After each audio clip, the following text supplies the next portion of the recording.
Kasus mistifikasi cek. Kali ini, aku dan kawanku akan membahas kasus mistifikasi yang ada di Indonesia. Apa aja itu? Mari kita bahas.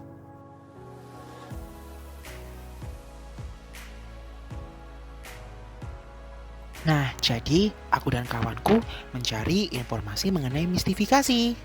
Dan kami menemukan 5 informasi mistifikasi yang beredar di Indonesia. Apa saja? Ada coklat yang menyebabkan jerawat, MSG menyebabkan kebodohan, nata de coco mengandung plastik, kacang menyebabkan jerawat, minum vitamin C mengatasi flu. Apakah semuanya benar, mitos atau fakta? Mari kita bahas bersama-sama. Yang pertama, coklat menyebabkan jerawat. Apakah coklat benar-benar menimbulkan jerawat? Coklat merupakan salah satu makanan yang sangat sering dijumpai dan akrab dengan kita. Coklat sangat identik dengan hari Valentine atau hari kasih sayang. Terdapat berbagai macam jenis coklat yang biasa dikonsumsi. Tetapi ada mitos yang mengatakan bahwa coklat dapat menimbulkan jerawat. Apakah mitos tersebut benar? Terdapat beberapa jenis coklat yang biasa dikonsumsi, yaitu dark coklat, coklat milk, dan coklat lainnya. Menurut mitos, coklat merupakan makanan yang tinggi lemak sehingga dapat menyebabkan jerawat. Tetapi pada jurnal menurut Herling et al. Tahun 2019, lemak pada coklat merupakan lemak nabati yang tidak akan menimbulkan jerawat. Selain itu, terdapat teori lainnya yang berkata bahwa kelenjar sebasea tidak dapat menjadi tempat ekskresi lipid yang dibuktikan dengan percobaan pada tikus. Menurut jurnal dari Kafah tahun 2020, coklat mengandung antioksidan yang tinggi sehingga dapat melindungi kulit dari sinar UV dan mengurangi eritema. Coklat yang mengandung kadar polifenol dan antioksidan terbaik terdapat pada dark chocolate compound dengan kandungan kakao 100%.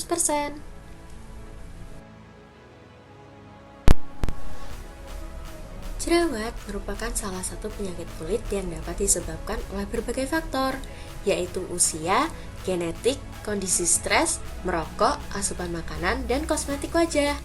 Peradangan jerawat pada ras Asia lebih banyak dibandingkan dengan jerawat komedo.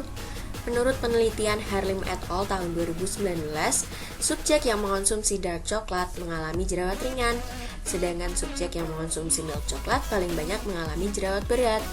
Subjek yang mengonsumsi coklat jenis lainnya mayoritas mengalami jerawat sedang, karena diduga bahwa komposisi dalam produk coklat seperti susu dan kacang-kacangan yang memperparah peradangan jerawat. Lama konsumsi coklat di atas 5 tahun juga berpengaruh terhadap tingkat keparahan. Yang kedua, kacang menyebabkan jerawat. Apakah benar kacang-kacangan dapat menyebabkan jerawat? Sebenarnya kacang itu apa sih? Menurut jurnal Food Science, kacang atau kacang-kacangan merupakan salah satu bahan makanan sumber protein dengan nilai gizi yang tinggi, sekitar 20-25 gram per 100 gram, dengan kandungan vitamin B seperti tiamin, riboflavin, niacin, dan asam folat. Selain itu juga ada mineral, seperti kalsium, besi, fosfor, kalium, seng, magnesium, dan lain-lain. Selain itu, kacang-kacangan juga mengandung serat. Di Indonesia sendiri memiliki jenis kacang-kacangan yang beragam, seperti misalnya kacang kedelai yang mendominasi pasar. Selain itu ada kacang tanah, kacang hijau, kacang merah, kacang kecipir, kacang tunggak, kacang cogo, kacang komak, dan koro-koroan, dan masih banyak yang lainnya. Kacang bikin jerawatan, mitos atau fakta? Mari kita ulas. Jerawat terjadi karena adanya penyumbatan pori-pori di wajah, sehingga terdapat kotoran atau sebum atau minyak, sehingga memudahkan bakteri penyebab jerawat dapat tumbuh.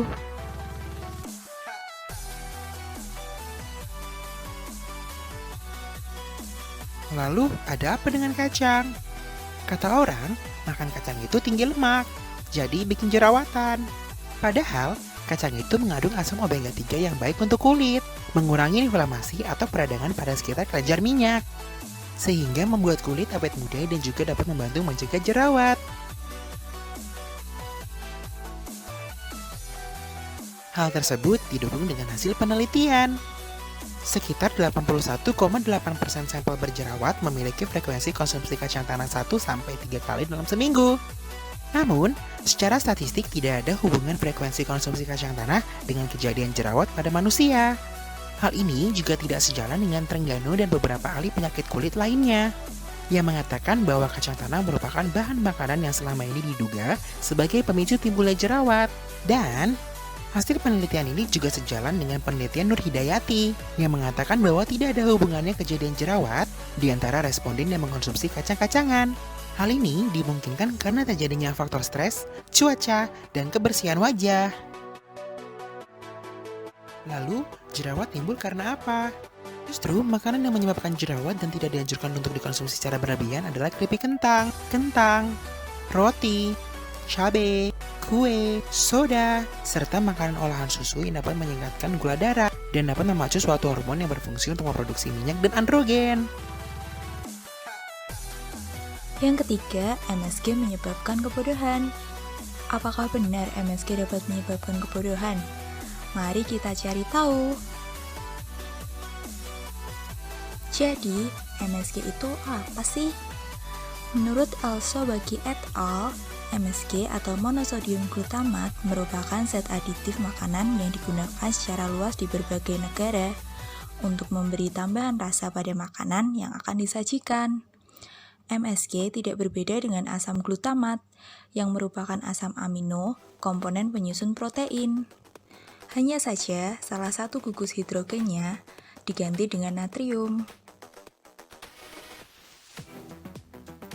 Lalu, apakah MSG dapat menyebabkan kebodohan? Jawabannya adalah tidak. Menurut penelitian yang dilakukan oleh Dr. John Farnstorm menyatakan bahwa sirkulasi glutamat pada MSG berbeda dengan glutamat yang terdapat dalam otak untuk fungsi syaraf. Sehingga, konsumsi glutamat tidak akan memberikan efek negatif terhadap fungsi otak karena tertumpuknya glutamat yang berlebihan pada otak. Dengan begitu, apakah MSG aman dikonsumsi? Berdasarkan laporan FASEB atau Federation of American Societies for Experimental Biology menyebutkan secara umum MSG aman dikonsumsi. Tetapi ada dua kelompok yang menunjukkan reaksi akibat konsumsi MSG ini. Yang pertama adalah kelompok orang yang sensitif terhadap MSG. Sedangkan kelompok kedua adalah penderita asma yang banyak mengeluh meningkatnya serangan setelah mengkonsumsi MSG. Jadi, konsumsi MSG tidak akan menyebabkan kebodohan asalkan sesuai dengan takaran saji dan tidak berlebihan. Oke, selanjutnya ada nata de coco mengandung plastik cek. Benarkah nata de coco memiliki kandungan plastik yang berbahaya bagi kesehatan? Oke, mari kita ulas. Nata de coco berasal dari kata nata, yang berasal dari bahasa Filipina, yang menjelaskan suatu pertumbuhan agar-agar atau gel yang mengapung di permukaan, di mana gel tersebut merupakan hasil dari selulosa. Nata de coco merupakan bahan makanan hasil fermentasi air kelapa yang menggunakan bakteri Acetobacter hylinum. Nata de coco biasanya digunakan untuk t-shirt yang kaya akan serat dengan pemanfaatan nutrisi dan nitrogen. Wah, ada overcon produk nih. Nata de coco mengandung plastik cek. Kabar mengenai bahan makanan nata de coco yang memiliki kandungan plastik beredar melalui sebuah video atau yang telah diunggah dan viral di media sosial. Dalam video tersebut, yang memiliki durasi 2 menit 18 detik, terlihat seorang pria yang memperlihatkan sebuah nata de coco yang dipipihkan, lalu diletakkan di atas tisu, dan menggigitnya. Terlihat seperti mengandung plastik yang sulit terpisah. Dalam video tersebut, juga menambahkan narasi yang melebih-lebihkan. Setelah ditemukan dan ditelusuri dengan benar mengenai overclaim nata de coco tersebut, ternyata salah. Kabar tersebut dibantah oleh pihak Badan Pengawas Obat dan Makanan Republik Indonesia.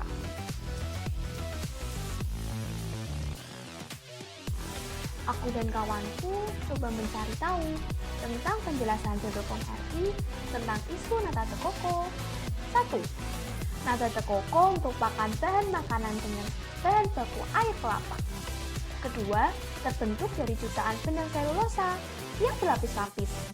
Ketiga, benang selulosa yaitu dietary fiber yang baik bagi pencernaan tubuh.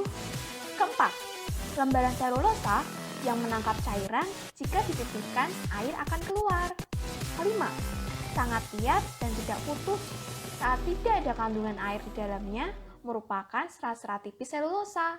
Keenam, nada koko yang baik yaitu berwarna putih bersih, tidak mudah dihancurkan, transparan, tidak bau asam, tidak lengket, dan tidak adanya kotoran.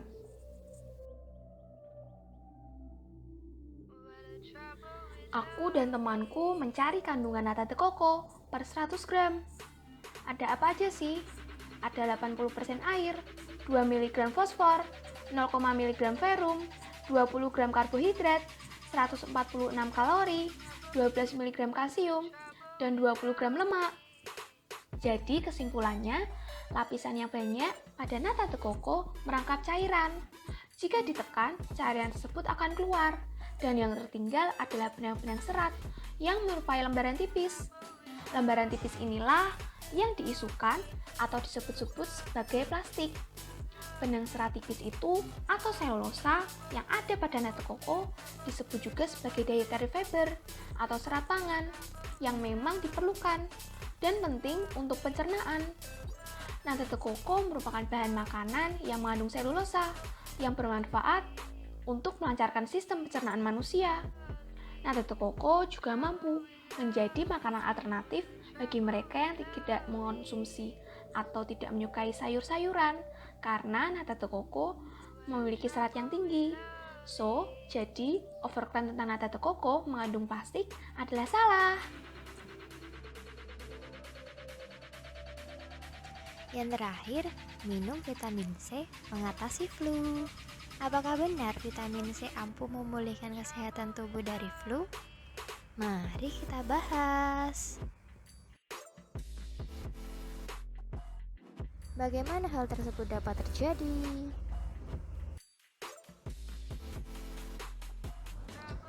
Sebelum membahas lebih lanjut, mari kita ketahui tentang vitamin C ini. Vitamin C atau asam ascorbat merupakan suatu zat nutrisi yang memiliki kelarutan tinggi di dalam air atau dikenal sebagai vitamin larut air. Vitamin C secara alami banyak ditemukan pada buah dan sayur seperti jeruk, stroberi, jambu biji, cabai, dan brokoli. Sementara itu, produk-produk sumber vitamin C banyak ditemukan dalam bentuk minuman maupun suplemen. Meski demikian, suatu saat tubuh dapat kekurangan vitamin C, sehingga salah satunya mudah terserang flu.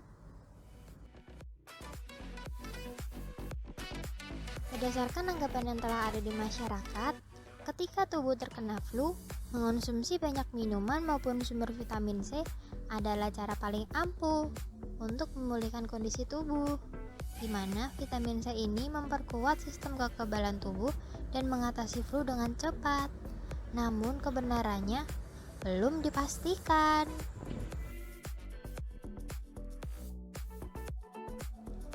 Mari kita cermati informasi produk pada tiap kemasannya. Seperti Super Orange ini, tertulis bahwa produk ini tidak dimaksudkan untuk mendiagnosis, mengobati, menyembuhkan, atau mencegah penyakit apapun. Oleh karena itu, kebanyakan vitamin C ini tidak memiliki klaim tersebut, terlebih dalam mengobati flu. Vitamin C ini hanya ditujukan untuk menunjang sistem imun tubuh saja. Flu, konsumsi vitamin C jumlah besar, itu salah. Sejauh ini tidak ada studi skala besar menyatakan konsumsi vitamin C dalam jumlah besar efektif dalam mengatasi flu. Faktanya, konsumsi secara cukup dan teratur juga dapat menurunkan gejala serta mempersingkat pemulihan pada flu ringan, tidak dengan flu parah. Nah, jadi tadi adalah 5 informasi mistifikasi yang terjadi di Indonesia. Jangan sampai salah ya. Semuanya itu mitos. Aku dan kawanku pamit undur diri. Terima kasih. Sampai jumpa. Dadah.